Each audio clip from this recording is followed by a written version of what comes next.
Hey, I'd like to welcome you to another episode of Mission Matters. My name is Adam Torres, and if you'd like to apply to be a guest of the show, just head on over to missionmatters.com and click on Be Our Guest to apply. All right, so today's guest is Nick Foy, and he's CEO over at Silverdale Technology. Nick, welcome to the show. Thank you, Adam. It's great to be here. So, Nick, this is, and I know you don't know this, but this is one of my favorite topics and struggles we're going to get into today. So, how to get your business off Excel spreadsheets and into the future. I got some stories to share, Nick, because let me tell you, we've been working on getting off those Excel spreadsheets for a long time. And I wish I would have known about Silverdale a long, long time ago. So, we'll get into that and more. But before we do, we'll start this episode the way that we start them all with what we like to call our Mission Matters Minute. So, Nick, at Mission Matters, our aim and our goal is to amplify stories for entrepreneurs, executives, and experts. That's what we do. Nick, what mission matters to you? Well, our mission here at Silverdale is to give businesses of any size and scale access to the processes, tools, knowledge, experts, and apps that are going to grow and scale their business. That's what we do here. We've been doing it here for the last 5 years, and I have to say we do it pretty successfully. So how did you fall in line with this business? Like, how were you introduced even to this concept of like making this transition? Like, how'd that happen? Yeah, well, I'm no spring chicken, as you can tell. So I've been kind of in the world of work for over 30 years, and pretty much all of my 30 years worth of experience kind of goes into the creation of Silverdale. And Mm, my experience both in manufacturing and logistics, in technology consulting, mm, working at places like Amazon, Capgemini, etc. Really brought me to, Silverdale is the culmination of all of those years of experience all wrapped up into one company. It's kind of fun to see, like I always knew I was going to run my own company. I had yeah. no idea what it was going to be. I was one of those, didn't really know what I was going to do when I grew up, right? So I still don't know in reality. But really, when I wanted to create my own company, I looked at, hey, what am I good at? What do I enjoy doing? And hence Silverdale was born. Mm. So I know when you were looking as entrepreneurs or even would be entrepreneurs and starting a business, like there's always a challenge or a problem we're looking to solve.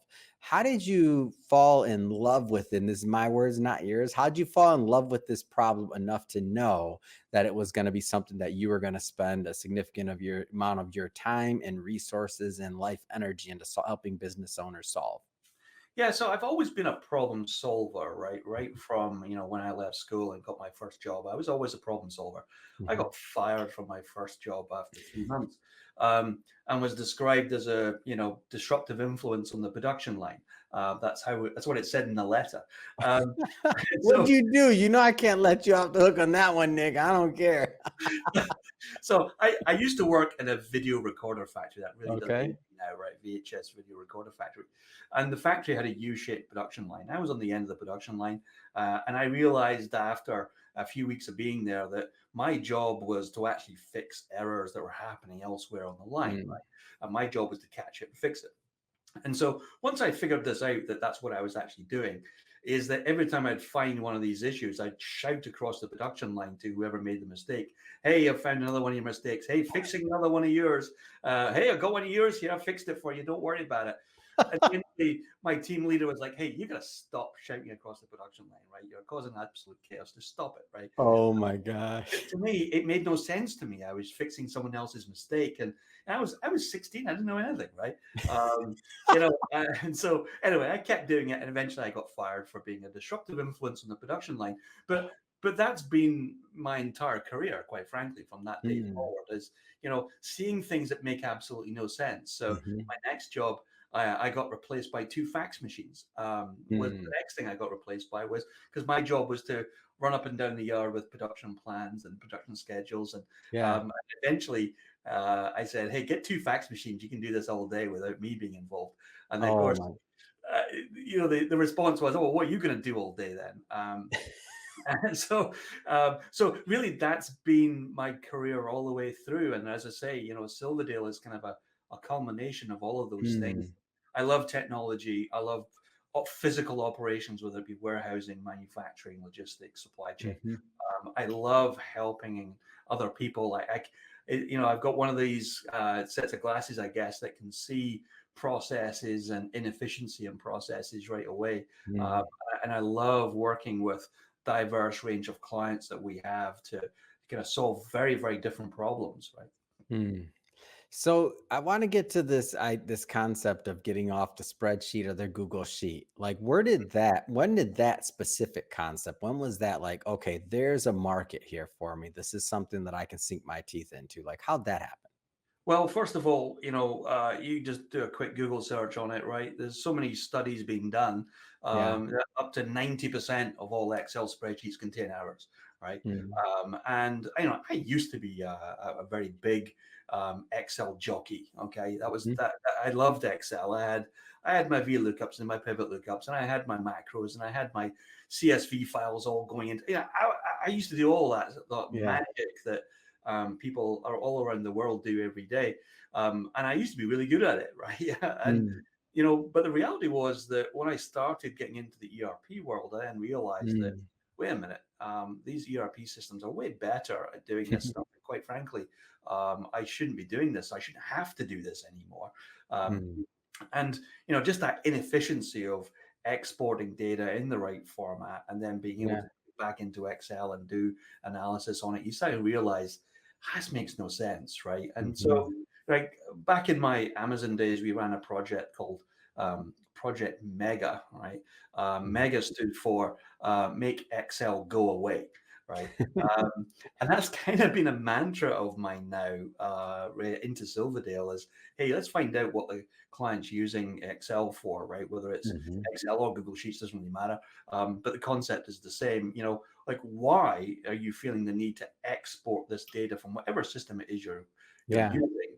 Like, why do you have to do that, right? Because Mm. as soon as you hit that export button, the data's out of date, right? The next Yeah. sales order, the next delivery, the next piece of inventory, whatever it might be, your data's stale, right? Mhm. At that point, and in today's world, even 5 or 10 minutes worth of data not being in there, you're going to be making some poor decisions.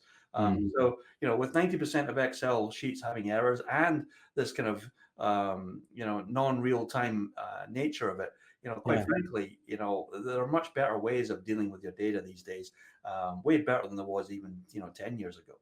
Mm. What do you think is the hurdle for I'm trying to picture myself in your shoes. I go to this business, maybe they started it from scratch. I know you're working with businesses that are, anywhere from 20 to 50 employees, even into the hundreds of employees. So I'm thinking some of these businesses were small businesses. They started, they grew over time. They have their systems. Many of these systems are not going to be ERP. When they started their business, maybe this wasn't even viable for that size of business way back when there weren't other solutions like you can now. Like, what's the challenge when you go in there and you start like kind of getting into the weeds with the business owners? Like, what are some of the challenges there? Well, first of all, when we talk about ERP, ERP is a phrase that the ERP industry invented. I think, right? Quite Hmm. frankly, I don't think anyone who uses ERP doesn't call it ERP, right? Yeah. It's just the system or the business systems, whatever you want to call it, right? Hmm. So, and for a lot of people, that is Excel or it's Google Sheets or wherever it might be. Hmm.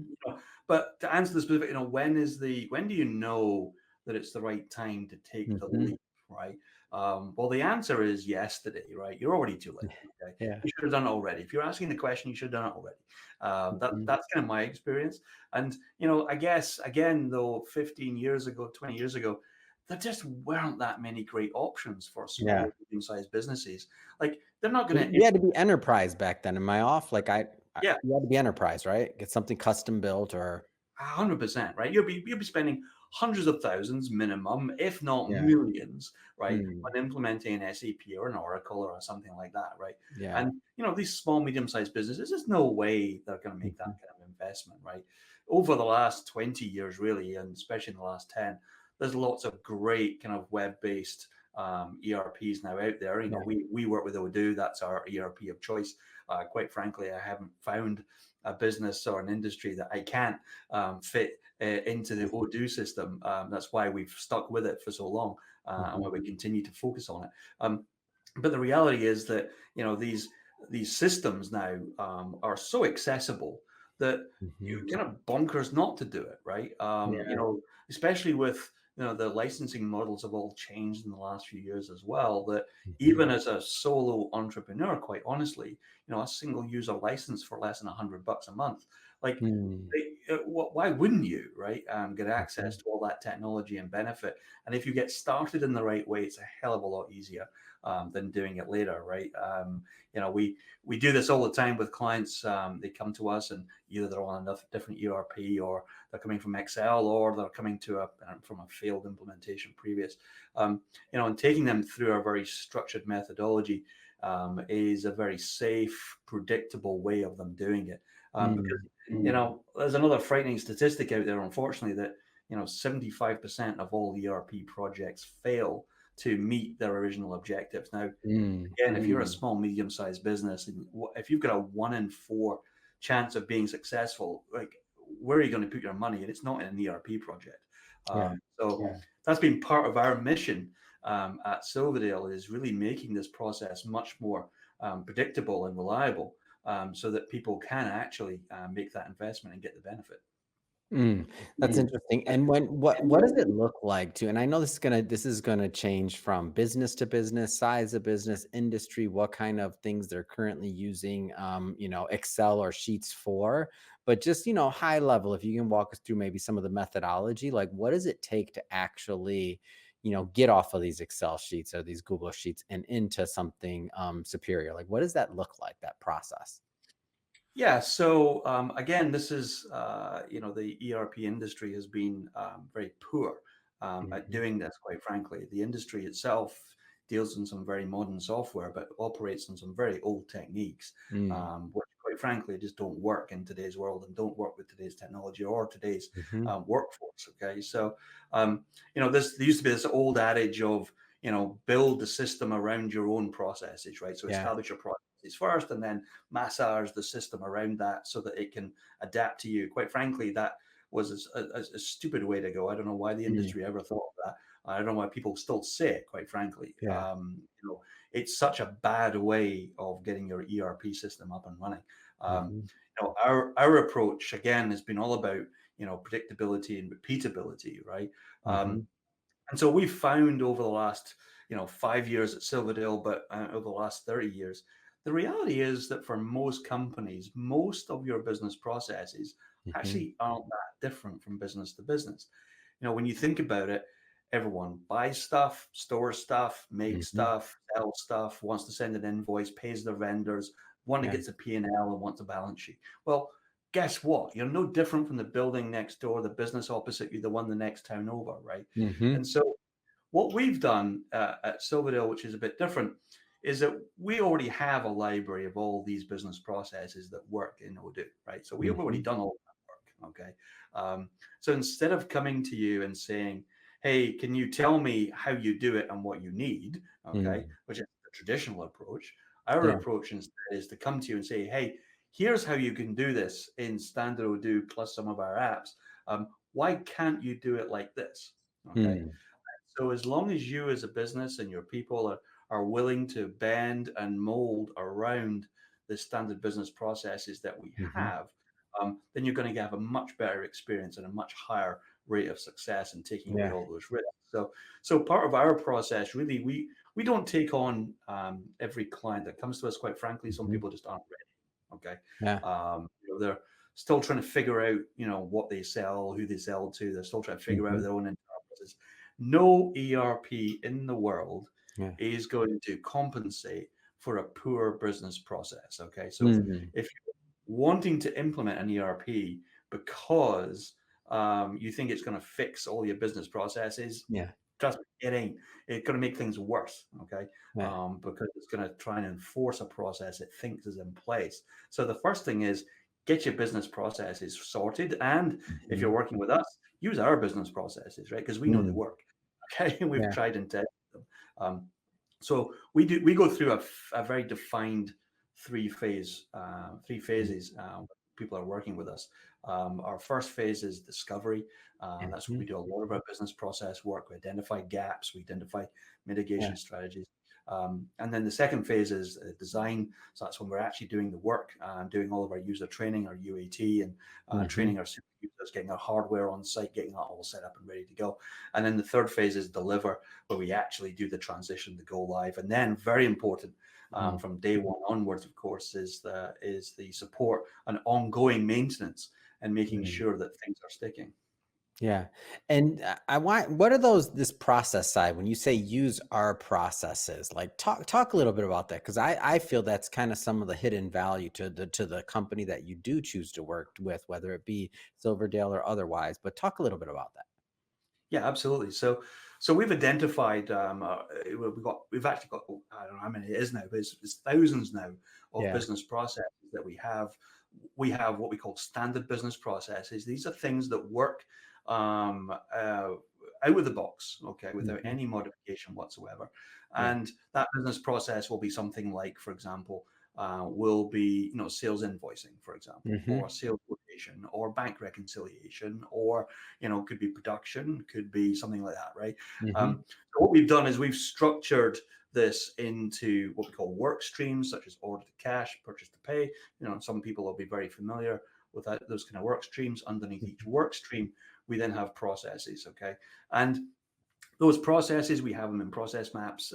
We have user documentation that goes with that. So training, FAQs, best practices. We have Hmm. training videos. We have all sorts of things around these business processes. So again, if Hmm. you came to me today and said, "Hey, I want to implement an ERP and I want to do what do," great, fantastic. Like I've Hmm. got everything available off the shelf to get you going, right? Yeah. Like we don't spend the first 3 months figuring out what your process is. As long as Yep. you're willing to adapt and mold around our process, right, Mm. then again you're going to have a very stable and very quick and very least risky Mm. implementation. Yeah. You mentioned if someone doesn't have their processes, let's say, kind of down for certain things, to like that, ERP may not be the right fit. When have you found that, other than that, maybe that it might not be the right fit? Are there any other scenarios? Just because I know there'll be a lot of people watching this, and some of them have been thinking about this for a long time, and now this is kind of like front of mind again. Are there any other scenarios where you're like, that's probably not the best timing? So, timing wise, again, I think the timing is right for everybody, quite Hmm. honestly, right? It really comes down to whether you are ready to take this on, right? Do Mm. you have, like, and when we say you have business process, we're not talking about Yeah. Visios or having things, No, no, you're off, talking about figuring out your business model, right? Like what right? you're gonna sell or how you're gonna monetize. You mean like things like that. I think that's what you meant. Am I off? Yeah, absolutely. And if you can describe your business process, so Yeah. how does an order come in and how do you fulfill that order? If you Mhm. can describe it, then don't worry, right? We can Yeah. help you to figure that out, right? Or figure out the detail. But what happens is, it happens, I would say, rarely these days that we get those Mhm. calls from people who are like, I'm thinking about doing this, I'm thinking about doing that. Oh, great. You go think about it and come back when you've thought about it, right? Yeah. Uh, I'm not quite sure how I'm going to help you right now. Yeah. I I'm can thinking implement what you about starting a business, Nick, but if I do, then no. Yeah, Go. well, you pick up the phone when you're ready. Right? I'm not sure I can help you with that, right? Yeah. Um, so again, but again, we don't take on every client, and really, what that comes down to, though, Mhm. is your willingness to change your existing business processes to match the ones that we have, and Mhm. your willingness to work with me and my team to change your physical process as well if Yeah. necessary, right? Some people come to us and they're very rigid. I want the system to do this. I want to do Yep. it in this way. I don't And wanna change. I don't wanna like, yeah, it's like, okay, but I, it's not the best and there's a better way possibly or something equivalent, then why not? I get it. You'd be surprised, right? Mm. I get people who come to us and say, "Hey, I want to implement Odoo. Fantastic, great. Yeah. Can you make it look like this?" Well, hang on, that's QuickBooks. Like you want me to make Odoo look like QuickBooks? We'll use QuickBooks, right? Why are you Yeah. coming to me for, right? Mhm. Like don't come to me with those sorts of things because that's silly, right? You're just going to waste Mm. my time, waste your time, waste all your money. I'm not going to do that to you. Yeah. But and you'd be surprised at some of the things that people come up with. But again, what we say is that out of the box, Odoo is going to be 70% ready for your business. Okay. Don't Mm, expect it to be anywhere near 100%, but 70%. Because the system vanilla, when you first sign up, they don't know who you are, what your business is, right? So they can yeah. only make it as so generic as possible, right? So it's about Mhm, 70% ready out of the box. Over the last 5 years, we've built our Silverdale apps that sit on top of the core system and add additional mm, functionality. That's based on our experience of working with clients where everyone asks for the same thing. So guess what? We just build it and make it available, right? And we call mm, that Silverdale app. That gets you mm. from about 70% up to about 90%, right? And Wow. that last 10%, okay, is what you really need to focus on, okay? And it's that last 10%. And I would reckon about half of that 10%, so five points of that, right, is going to be Mhm, the things that really make you unique, right? So mm, it's a unique way you make your product, or a unique way that you sell, or a unique way that you support your customers, right? mhm. And so identifying that 5%, the stuff that makes you you, the stuff that Yeah. makes you stand out from your competition, that's where you want to do your customization. That's where you want to spend your money. Okay. Mhm, Not on the other, 90%, right? That quite frankly, you shouldn't care about, right? You'd be mhm. surprised at how many business owners talk to me about their P&L. Oh, can I make it in, move this one here or move that? Like, why do you care about that? You don't sell P&Ls, Yeah. right? Go Yeah. Go figure out don't worry about how the P&L looks. Go figure out how you're going to sell more product, right? And make Mhm, your product better, right? Go figure that out. Go spend your time and energy there, right? And so, mm. get yourself to about that kind of 90%, and then we can have a proper conversation about customization to get you to 95. And that Mm. last 5%, Adam, you're Yeah. never going to get there. Accept it, right? That you're Yeah. never going to get 100% in your ERP. There's always going to be something that you're Yeah. going to use Excel or Google Sheets for. There always is, okay? And if you try and make it perfect to get to 100%, you're going to disappear up your own backside quicker than you can see, Silverdale, because Mm. you're just focused on all the wrong things now. Okay, Yeah. you're letting perfection get in the way of great. Yeah. No, I love it. And it makes perfect sense. And for those that I guess when we think about you're scaling a business and you're think about like as that business gets to different amounts of employees or otherwise, like this is one of the things that the sooner you have this in place or something like this in place, the easier it's going to be for you to scale that business. Because when you get to a certain point, like you're going to have a mess on your hands depending on the business, depending on what you're doing, and whatever that point is, 50 employees, 100 employees, 150 employees, but whatever whatever your threshold is, maybe it's not employees, maybe it's quantity of orders, maybe it's other things, Yeah, I don't know. Could you talk on that a little bit, like from your experience on what this does when like after what the road looks like after all of this stuff's in place? Because I feel yeah, like we spent a decent amount of time on like how to do it, maybe some of the headaches involved with doing it, because everything takes a little bit of time, right? Everything takes a little bit of time and effort, and of course, money. That's a given. But what does sure. the other side look like, or what can it look like? Yeah, so I'd say a couple of things to that. First thing I'd say is that when I'm working with our new clients who come on board with us, Yeah. I tell them that doing this kind of work, it's like going to the dentist, right?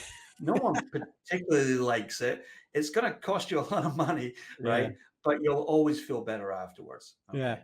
Okay, and so that's that's how I tend to sell it. I'm not a salesman. You can probably I tell. can see Um, nobody says it's like going to the dentist.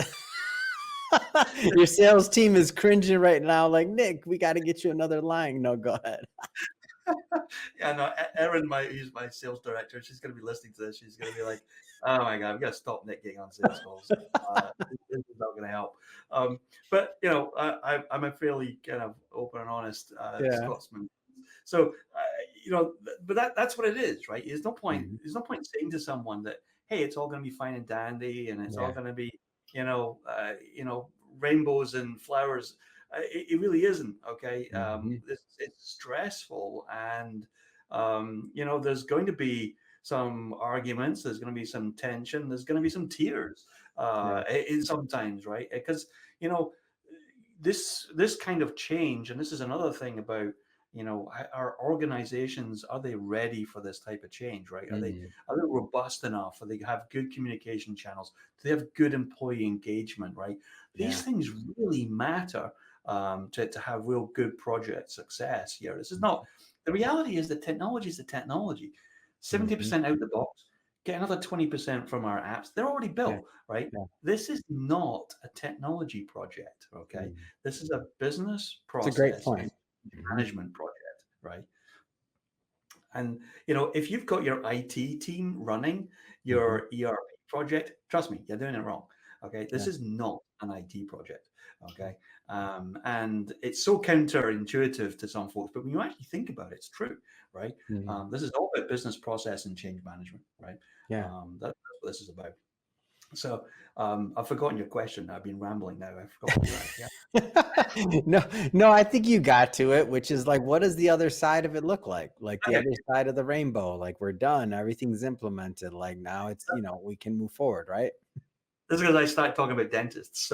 Um, So the important thing to realize here as well, right, is that, again, try not to think of this as a project, okay? Like an Mm. ERP implementation is never really done, right? Mhm. Because your business isn't static, your products aren't static, your Yeah. clients aren't static, your markets aren't static, right? So an ERP project's never really done, okay? And Mhm. that can come as a bit of a surprise to people. We try and make that point that, look, Mhm. we're going to be with you for at least the next 20 years, right? And someone's Mm. like, oh, no, I don't want you to do the project and go away, right? It's like, it doesn't really work like that, right? Yeah. You're always going to need something. There's always going to be that something. There's always maintenance. It's like having a car, right? It's Mhm. going to need maintenance. If you don't maintain it, on some sort of schedule, then guess what? It's going to schedule it for you, and it's going to be at the most Mm. inappropriate moment, right? In the most inappropriate way. Yeah. So we try and make that point to folks that this is an ongoing thing. So for us, for example, um, go live day one, which is a key milestone in our projects. Um, Mhm. that reality is you're only halfway through.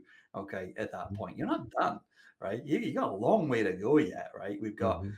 early life support. We've got our health checks that we do for 3 weeks after go live to make sure everything's good. We've got those daily stand-ups, daily check-ins that we Yeah. do with clients. And we continue with those. So even months after go live, right? We're still doing Mhm. daily check-ins to make sure, hey, everything's good. Because again, this is not a technology project. So now Yeah. we're looking at things like, what is the user adoption like? Okay. Are Mhm. we still using the things that you spent your hard-earned money and effort on, right? Are Yeah. those still in place? Or if people start reverting back, okay, to the old ways of doing things, right? Um, Mm. and we've had that before, right? We've had clients who have implemented, and we all go, "Hey, great, wasn't it? Great job, everyone." Pat ourselves on the back. 3 months later, you go in and you go, well, I see no evidence what Yeah. the work that we did happened, right? And people drift, right? They drift back to the old ways of working. So, it's really important to keep that change management, Mm. that reinforcement going well beyond the go live date. It's so Yeah. critical. I tell you, most people don't get that. They think, oh, day one go live, and they celebrate. Like, there's nothing to celebrate on day one. Okay, you ain't nowhere near done yet. Yeah. It's great.